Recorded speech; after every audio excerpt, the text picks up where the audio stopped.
Hi everyone, about a minute from Orlando. I'm here speaking at an energy conference. It's sponsored by the Century Group. They build infrastructure for gas and electric utilities, so there are a lot of utility executives here. And what am I going to talk to them about? I'm going to talk about infrastructure, but I'm also going to talk about the election. And as you saw, no doubt, on Tuesday, this was really a seismic event in presidential politics. All the polls and pundits had it wrong. It wasn't close at all. Trump beat Harris handily. And why was that? I think it's one of the reasons is that radical climate policy is a losing issue. Before I get to that, though, if you don't know me, my name is Robert Bryce. I give you the numbers and the facts, not the spin about energy and power. Okay, so back to climate policy.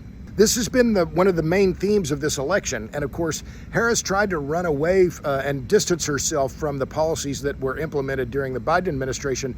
But a lot of those policies were truly radical, including these requirements for massive greenhouse gas reductions in the electric sector, the electric vehicle mandate. The list is long. So she also tried to distance herself from her claims that she was going to ban hydraulic fracturing.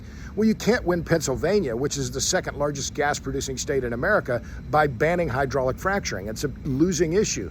So I think Harris really tried to run away from those issues, but voters were not fooled. And so what we saw was really a mandate by voters on behalf of Trump.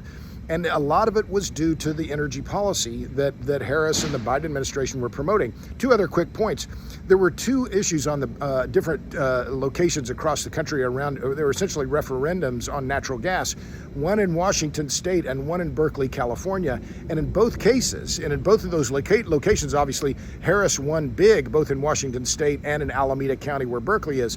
But in both of those cases, voters expressed preference to not ban natural gas and not tax gas. There was a big tax that was on the ballot in Berkeley.